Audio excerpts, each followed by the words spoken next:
तो 2 दिन पहले एक ऐसी न्यूज जिसने इंटरनेट पे सबको हिला के रख दिया कि महाराजा जैसी फिल्म जिसके बारे में सब जानते हैं कि ये आने वाले टाइम में कल्ट क्लासिक बनने वाली है, उसका बॉलीवुड रीमेक कर रहा है। और ये रीमेक और कोई नहीं बल्कि हमारे बॉलीवुड के परफेक्शनिस्ट आमिर खान कर रहे हैं। और ये बहुत ज्यादा शॉकिंग है 2 रीजन की वजह से। सबसे पहले तो इसलिए क्योंकि जिस टाइम मैं ये वीडियो शूट कर रहा हूं उस टाइम महाराजा फिल्म हिंदी पे नेटफ्लिक्स पे अवेलेबल है। तो जिस फिल्म का एक्सेस ऑलरेडी पब्लिक को हिंदी लैंग्वेज में है उसको हिंदी में ही रीमेक करने का क्या मतलब है। सेकेंडली आमिर खान जिनके बारे में ऐसा कहा जा रहा है कि उन्होंने महाराजा फिल्म के रीमेक राइट खरीदे हैं, उनकी लास्ट दोनों फिल्में रीमेक थी, प्लस दोनों ही फिल्में बॉक्स ऑफिस पे बहुत बड़ी डिजास्टर थी। उनकी लास्ट फिल्म लाल सिंह चड्ढा एक ऑफिशियल रीमेक थी फॉरेस्ट गम का जो कि बॉक्स ऑफिस पे बिल्कुल क्रैश कर गई। वहीं उनकी second last film thugs of Hindustan एक अनऑफिशियल रीमेक थी पायरेट्स ऑफ कैरेबियन का, और हम सभी जानते हैं कि उसके साथ भी बॉक्स ऑफिस पे क्या हुआ। तो यहाँ पे एक इंपॉर्टेंट क्वेश्चन होता है कि जब public back to back remakes को रिजेक्ट करती जा रही है तो ऐसा क्यों है कि बॉलीवुड बार बार रीमेक बनाता जा रहा है। एंड स्पेशली अगर महाराजा फिल्म का रीमेक वाकई बनता है तो कौन सी 3 मेजर प्रॉब्लम इस फिल्म के साथ आ सकती हैं। प्रॉब्लम नंबर 1,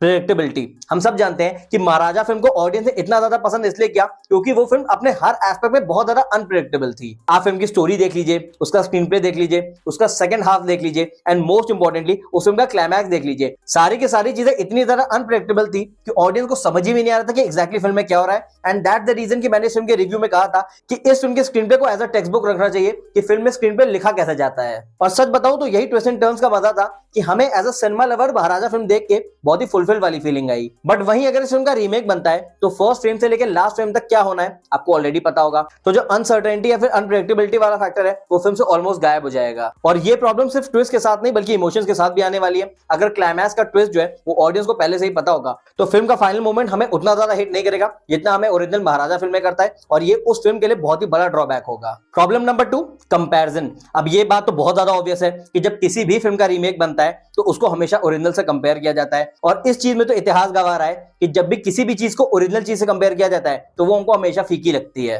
एंड स्पेशली अगर कोई महाराजा जैसी ब्रिलियंट फिल्म का रीमेक करे तो वो अपने आप में कितना भी ज्यादा एक्सेप्शनल हो बट उसको हमेशा ही महाराजा की फर्स्ट कॉपी कहा जाएगा। बेसिकली किसी भी फिल्म को रीमेक करना एक इतनी बड़ी प्रॉब्लम है कि नो मैटर आप कितनी भी अच्छी फिल्म बनाओ आपको क्रिटिसिज्म मिलता ही है। अगर आप फ्रेम टू फ्रेम कॉपी करके फिल्म को एज इट इज बनाओ तो ऑडियंस ये कहती है कि आपने इसमें नया क्या किया। और इन केस अगर डायरेक्टर ने अपना दिमाग लगा के फिल्म के रीमेक में कुछ चेंजेस कर दिए तो फिर ऑडियंस यही कहती है कि जब ओरिजिनल फिल्म इतनी ज्यादा अच्छी थी तो फिर चेंजेस करने की क्या जरूरत थी। इन सिंपल वर्ड्स ये एक ऐसी रेस होती है जिसको आप हर हालत में हारते हो, एंड दैट द रीजन ये बात कही जाती है कि किसी भी मास्टरपीस फिल्म को रीमेक नहीं करना चाहिए। जिसके बाद आते हैं अपने थर्ड और फाइनल पॉइंट पे जो कि इस पूरे वीडियो का सबसे इंपॉर्टेंट पॉइंट है, which is setting a wrong example. एक कहावत होती है कि एक भिखारी तब भिखारी नहीं बनता है जब वो पैसे मांगे और कोई उसको भीख ना दे, बल्कि एक भिखारी तब भिखारी बनता है जब वो लोगों से पैसे मांगे और लोगों से एक्चुअली में पैसे दे दें। क्योंकि ऐसे में उसके माइंड में एक रॉन्ग एग्जांपल सेट होता है कि जब बिना कुछ किए मुझे पैसे मिल जा रहे हैं तो फिर मैं एक्चुअली में मेहनत क्यों करूं। अब इस कहावत का डायरेक्ट कनेक्शन बैठता है रीमेक फिल्म से। देखो जब भी किसी फिल्म का रीमेक किया जाता है और वो रीमेक फ्लॉप हो जाता है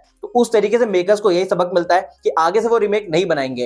एंड ऑनेस्टली सेइंग प्रॉब्लम तब नहीं होती है, प्रॉब्लम तब होती है जब किसी फिल्म का रीमेक बनाया जाता है और वो हिट, सुपर हिट या फिर ब्लॉकबस्टर हो जाता है। क्योंकि इस तरीके से प्रोड्यूसर्स को एक स्कीम मिल जाती है पैसा छापने की, और अगर एक रीमेक हिट होता है तो इसके बदले बॉलीवुड हमें 100 या फिर 1000 रीमेक देता है। दृश्यम डेफिनेटली बहुत अच्छी फिल्म थी बट ये बात कोई भी डिनाई नहीं कर सकता कि वो एक रीमेक फिल्म थी। और उस फिल्म के ब्लॉकबस्टर होने से क्या हुआ कि अगले 2 सालों में अजय देवगन ने हमें 2 और रीमेक दे दिए। जहां भोला फिल्म कैथी का रीमेक थी वहीं शैतान फिल्म वश का रीमेक थी।